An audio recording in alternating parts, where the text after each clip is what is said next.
जय श्री कृष्ण मित्रों, स्वागत है आपका अपने चैनल अनमोल स्टोरी पावर में। आज हम लेकर आए हैं चुगलखोर चोर की कहानी। अगर आपको हमारी यह कहानी पसंद आए तो कृपया वीडियो को लाइक करके चैनल को सब्सक्राइब करें और बेल आइकन को जरूर दबाएं। तो चलिए दोस्तों, कहानी की तरफ बढ़ते हैं। सूरजपुर गांव कभी शांत और सुरक्षित माना जाता था। वहां के लोग रात को दरवाजा बंद करना भी जरूरी नहीं समझते थे। लेकिन सब कुछ बदल गया जब गांव में रहस्यमयी चोरी की शुरुआत हुई। पहली चोरी पंडित हरिप्रसाद के घर हुई, जहां से मंदिर की नई चांदी की घंटी और कुछ पुरानी सोने की चूड़ियां गायब हो गईं। पंडित जी ने सबसे पहले यही कहा, चोरी तो अंदर के आदमी ने ही की है। किसी को पता था कि वो चूड़ियां मैंने मंदिर में चढ़ाने के लिए अलग रखी हैं। गांव वालों को पहले लगा कि यह संयोग है, लेकिन फिर चोरी का सिलसिला चलता गया। हर वो चीज जो किसी ने चोरी से पहले सिर्फ किसी से फुसफुसाकर कही थी, वही गायब हो जाती। भोला राम ने अपने बेटे से कहा कि उसने पिछली बार की तरह गेहूं बेचकर जो पैसे रखे हैं, उन्हें कुएं के पास के मिट्टी के मटके में छुपा दिया है। 3 दिन बाद वो मटका खाली मिला। सुशीला चाची ने सिर्फ अपनी बहू को बताया था कि उसने पुराने दिनों की याद में एक सोने का हार पुराने संदूक में रख दिया है। अगले ही दिन वो संदूक खुला मिला। बस हार गायब था। ताला तो वैसा का वैसा था। डर और शंका ने पूरे गांव को जकड़ लिया। लेकिन एक अजीब बात थी, जिसके घर चोरी होती वही कहता, मैंने तो ये बात सिर्फ 1 या 2 लोगों से कही थी। फिर चोर को कैसे पता चला? धीरे धीरे गांव में एक अफवाह फैलने लगी कि कोई ऐसा है जो सिर्फ चुगली करके नहीं, बल्कि चोरी की तैयारी करने वालों की बात भी सुनता है। लोग उसे चुगलखोर चोर कहने लगे। एक ऐसा चोर जो सबकी बातें पहले ही जान लेता है। गांव का प्रधान हरदत्त इससे बहुत परेशान हो गया। उसने चौकीदारों की संख्या बढ़ा दी, गांव में रात को पहरा लगवाया, लेकिन चोर ऐसे गायब हो जाता जैसे हवा में उड़ गया हो। फिर एक रात कुछ हुआ जिसने पूरे गांव को हिलाकर रख दिया। मास्टर दीनानाथ के घर एक चिट्ठी आई। उस पर लिखा था, जो सुन सकता है वो जान भी सकता है। मास्टर ने डर के मारे प्रधान को बुलाया और चिट्ठी दिखाई। प्रधान ने सबको इकट्ठा किया और घोषणा की, ये चोर कोई मामूली आदमी नहीं है। ये हमारी बातों को दीवारों के पार से सुन लेता है या कोई गुप्त जादू जानता है। हमें इसकी चाल समझनी होगी। लेकिन असली रहस्य तब शुरू हुआ जब गांव के एक नालायक समझे जाने वाले लड़के गणेशु ने कहा, मैंने उस चोर को देखा है, पर उसने मुझे नहीं देखा। पूरा गांव चौंक गया। क्या सच में गणेशु ने चोर को देखा था, या ये भी किसी चुगली की शुरुआत थी? गणेशु के चोर को देखने की बात से गांव में खलबली मच गई। लेकिन जब सबने उससे पूछा तो उसने आंखें मटकाते हुए कहा, मैंने देखा था, बस परछाई सी।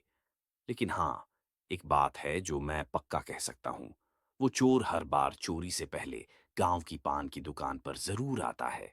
अब तक कोई भी पान की दुकान को शक की निगाह से नहीं देख रहा था। वो दुकान गांव के चौराहे पर थी, जहां दिन भर हंसी मजाक, गप्पे और छोटे मोटे झगड़े होते रहते थे। दुकान का मालिक था रामू। दांतों में पान दबाए, हर किसी की बात पर हाँ में हाँ मिलाने वाला, सीधा सादा दिखने वाला आदमी। लेकिन अब सबकी नजरें उसी पर टिक गईं। रामू की दुकान किसी अखबार से कम न थी। वहां बैठने वाला हर आदमी कोई न कोई खबर जरूर छोड़ जाता। फलाने ने नए बकरों की खरीदारी की है, चौधरी के घर में सोने का नया बर्तन आया है, वर्मा जी अपनी बहू को जेवर देने वाले हैं। और रामू सब सुनता रहता, बिना कुछ कहे, बिना कोई राय दिए। किसी को कभी शक भी नहीं हुआ कि वो सिर्फ पान नहीं बेच रहा, बल्कि सूचनाएं जमा कर रहा है। एक शाम, जब गांव में चोरी नहीं हुई थी, लेकिन रामू की दुकान पर 2 किसान बैठकर धीरे से फुसफुसा रहे थे, कल सुबह ही मैं खेत की मेढ़ में अपनी जमा पूंजी दबा दूंगा। बैंक पर भरोसा नहीं रहा। अगली रात वो जगह खुद ही मिली और पैसे गायब। बस अब संदेह पक्का हो गया। लेकिन रामू को पूछताछ में घसीटना आसान नहीं था। वो शांत था, हर सवाल पर कहता, मैं तो बस पान बेचता हूं बाबू, कौन क्या कहता है कान में जाता ही नहीं। लेकिन गांव के सयानों को समझ आ चुका था, किसी और को गांव भर की इतनी बातें नहीं पता होती।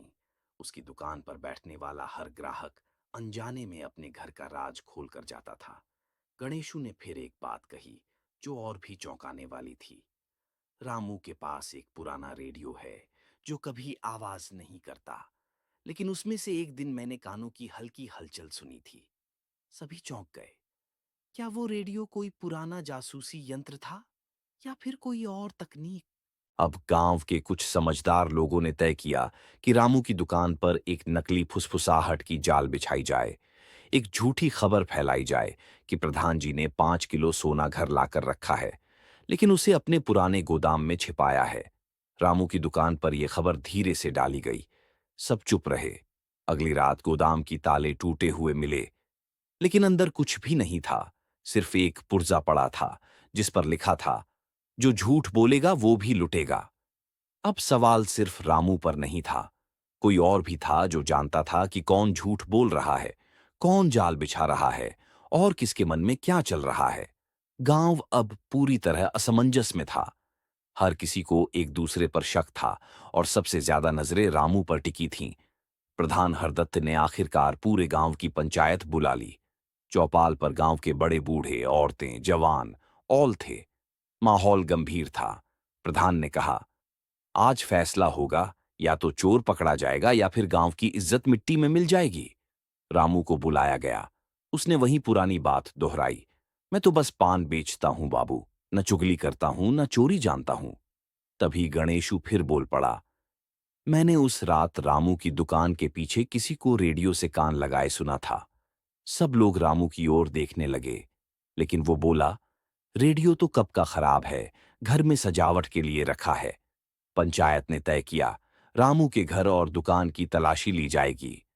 गांव के 4 बुजुर्ग और 2 जवान लड़कों को साथ भेजा गया। जब दुकान की पिछली दीवार पर लटके रेडियो को उतारा गया और खोला गया, तो सबकी आंखें फटी की फटी रह गईं।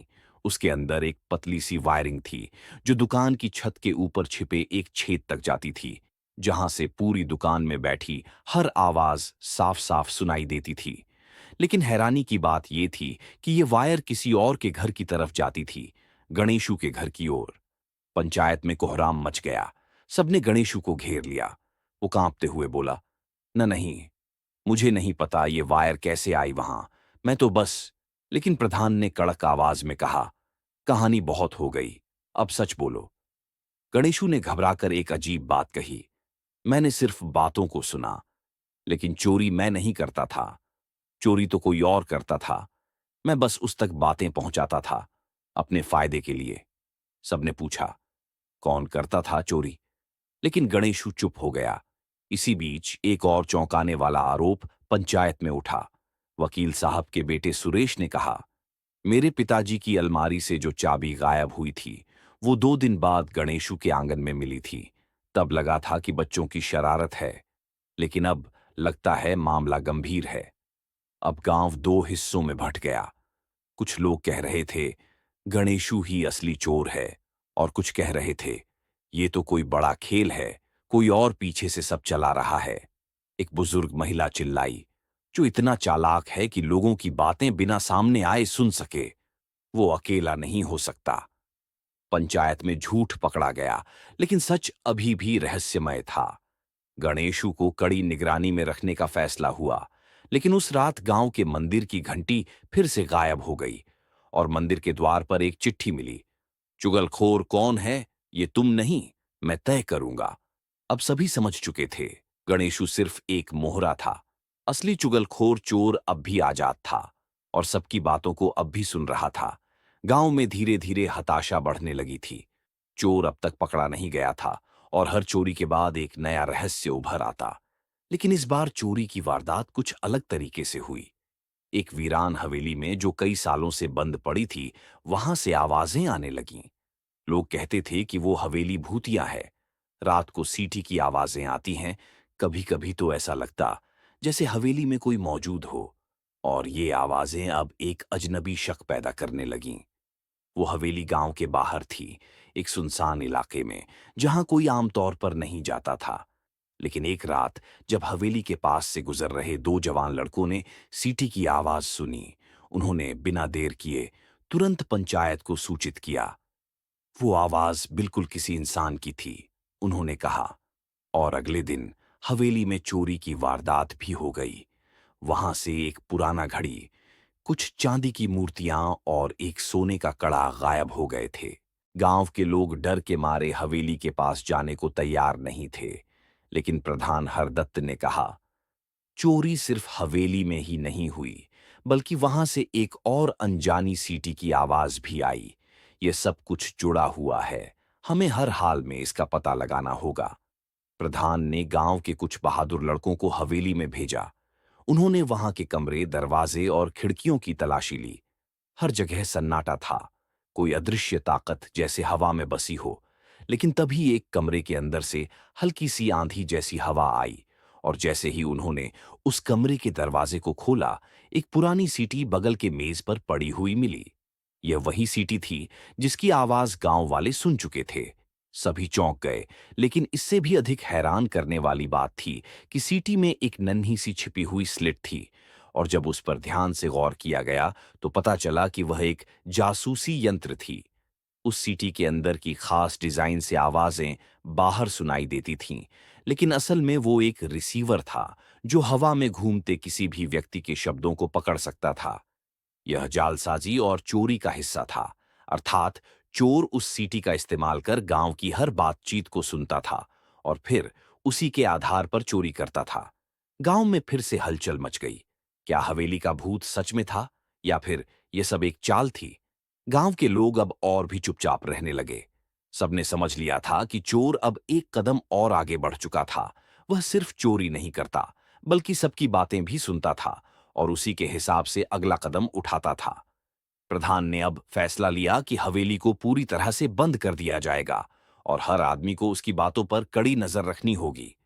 लेकिन हवेली की सीटी की रहस्यमयी आवाज अब भी गांव वालों के कानों में गूंज रही थी, मानो वो चोर अब हवेली में छिपा हो और आने वाली रात में कुछ और चोरी करने की योजना बना रहा हो। गांव वाले अब और भी डरे हुए थे। क्या अब यह चोर सिर्फ चुपके से सुनने और फिर चोरी करने के लिए इंतजार करेगा, या फिर कुछ बड़ा करने की योजना बनाते हुए वह कुछ और रहस्य खोलने वाला था? गांव के कुछ समझदार लोग अब एक नई चाल चलने की तैयारी में थे। प्रधान हरदत्त, बूढ़े पंडित ठाकुर और गांव के स्कूल मास्टर श्रीवास्तव ने मिलकर यह तय किया कि चोर को उसी के खेल में फंसाया जाएगा। सभी जानते थे कि चोर की असली ताकत उसकी चुगली सुनने की कला में थी। वह हर किसी की बातें सुनता था और उसी के आधार पर अपनी अगली चोरी की योजना बनाता था। इसलिए अब गांव वालों ने उसका ही तरीका अपनाने का निश्चय किया। प्रधान ने तय किया कि हर घर से एक एक झूठी बात फैलाई जाएगी, कुछ ऐसे राज जो बिल्कुल गलत थे, लेकिन जो चोर को आकर्षित कर सकें। इन बातों को धीरे धीरे गांव के मुखिया, पंडित और मास्टर साहब के बीच फैलाया जाएगा, ताकि चोर को लगे कि यह सही जानकारी है और वह फिर उसी के आधार पर अगला कदम उठाए। सबसे पहले पंडित ठाकुर ने यह खबर दी कि उसके घर में एक पुराना कीमती ग्रंथ आया है, जो किसी और से कहीं अधिक मूल्यवान है। इसके बाद श्रीवास्तव जी ने यह अफवाह फैलाए कि उसने अपनी अलमारी में कुछ पुराने सिक्के छुपा रखे हैं। कुछ ही दिनों में ये दोनों खबरें गांव में छा गईं। हर कोई जानने की कोशिश कर रहा था कि ये सब किसके पास है और कब तक ये राज छिपा रहेगा। लेकिन असली काम तो यह था कि चोर इन अफवाहों को सुनने के बाद योजना बनाएगा और फिर वह जाल में फंसेगा। गांव वाले रात को अपने घरों में छिपे रहे। चुपके चुपके उन जगहों को सख्ती से बंद कर दिया जहां ये अफवाहें फैलाई गई थीं। इस बार चोर को किसी भी घर से कुछ हासिल नहीं हुआ। रात को जैसे ही चोर ने पंडित ठाकुर के घर की ओर रुख किया, उसे कोई कीमती ग्रंथ या वस्तु नहीं मिली। वहीं श्रीवास्तव के घर की अलमारी को खोला तो वहां सिर्फ पुरानी किताबें थीं। फिर चोर ने धीरे धीरे सब अफवाहों को समझा और वह महसूस करने लगा कि उसे कहीं न कहीं बेवकूफ बनाया गया है। लेकिन अब चोर पूरी तरह से पहचान चुका था कि उसका अगला कदम क्या होगा। उसने देखा कि हर किसी की आंखों में अब उस पर संदेह था। क्या वह खुद एक जाल में फंस चुका था? यह पूरी योजना सफल होती हुई नजर आ रही थी। चोर अब उलझन में था और गलती से खुद ही अपने पाले में आ गया। गांव वाले उसके अगले कदम का इंतजार कर रहे थे, लेकिन क्या चोर का समय आ गया था? आखिरी रात आई। गांव में सब कुछ शांत था, लेकिन हर किसी की आंखें चौकस थीं। सभी जानते थे कि यह चोर का आखिरी हमला हो सकता है और इस बार वह नहीं बच पाएगा। गांव वाले अपनी योजनाओं पर पूरी तरह से यकीन करते थे, लेकिन एक और रहस्य बाकी था, चोर का असली चेहरा, जो अब तक छुपा हुआ था। रात के सन्नाटे में जब हर कोई अपने घरों में चुपचाप था, अचानक गांव के बाहर एक हलचल हुई। कुछ साए चुपके से गांव की ओर बढ़े। गांव के बाहर एक पुरानी झोपड़ी में वो चोर छिपा था और वह अब तक सारा खेल खेल चुका था। जैसे ही चोर ने अपनी अगली चोरी की योजना बनाई, गांव वालों ने उसे घेर लिया। प्रधान हरदत्त ने एक गहरी सांस ली और धीरे से कहा, आज रात सबका नकाब उतरेगा। इस बार हम तुम्हें नहीं छोड़ेंगे। सबने एक आवाज में सहमति जताई। अब तक चोर अपने जाल में इतना फंसा हुआ था कि वह समझ नहीं पा रहा था कि उसके साथ क्या हो रहा था। वह खामोशी से गांव के पास एक पुराने घर में घुसा, जहां उसने अपना अगला निशाना तय किया था। लेकिन जैसे ही उसने घर का दरवाजा खोला, उसे घेर लिया गया। चोर ने मोड़ लिया, लेकिन इससे पहले कि वह भाग पाता, पंडित ठाकुर और श्रीवास्तव ने उसे पकड़ लिया। उसकी आंखों में डर और हैरानी का मिश्रण था। फिर पंडित ठाकुर ने उसका नकाब उतारते हुए कहा, अब वह चेहरा सामने आ गया है। ये कोई और नहीं, हमारे ही गांव का भरोसेमंद व्यक्ति है, गणेशू। सभी चौंक गए। गणेशू, जो गांव में सबसे ज्यादा विश्वास पात्र समझा जाता था, वह खुद चोरी और चुगली का मास्टर था। हर किसी को धोखा देते हुए उसने गांव के सबसे बड़े राजों को सुना और उनका फायदा उठाया। गणेशू का चेहरा अब बिल्कुल साफ था। वह वही चुगलखोर था जो सबकी बातें सुनकर चोरी की योजना बनाता था और उसी के हिसाब से चोरी करता था। उसकी सीटी, हवेली की बातें और सब कुछ अब सामने आ चुका था। गणेशू ने सिर झुका लिया और अंत में उसने सबको बताया, मैंने कभी सोचा नहीं था कि यह सब इतने बड़े पैमाने पर हो जाएगा। ये सब सिर्फ मेरे अपने फायदे के लिए था, लेकिन अब जब तुम सब मेरे सामने हो, तो मुझे पछतावा हो रहा है। गांव वालों ने उसे माफ करने का प्रस्ताव रखा, लेकिन यह शर्त रखी कि वह गांव से हमेशा के लिए चला जाएगा। गांव की जीत हुई, चोर पकड़ा गया और सबको यह सीखने को मिला कि चुगलखोरी और चोरी का असली चेहरा छुपाने से कुछ नहीं बदलता। एक दिन वह चेहरा सामने आ ही जाता है। इस घटना ने गांव को एक नया सिखाया था। सच्चाई हमेशा सामने आती है, चाहे वह कितनी भी गहरी क्यों न हो। गांव वालों की एकजुटता और समझदारी ने इस मुश्किल को हल किया और सभी ने मिलकर अपने गांव को सुरक्षित किया। और इस तरह चुगलखोर चोर की कहानी खत्म हुई, लेकिन गांव की जागरूकता और शक्ति हमेशा के लिए बची रही। अगर आपको यह कहानी पसंद आई हो, तो इसे लाइक और शेयर करें। हमारे चैनल अनमोल स्टोरी पावर को सब्सक्राइब करना ना भूलें और बेल आइकन को दबाएं, ताकि आपको हमारी सभी नई कहानियों की जानकारी मिल सके। धन्यवाद। फिर मिलेंगे एक नई रोचक कहानी के साथ। जय श्री कृष्णा।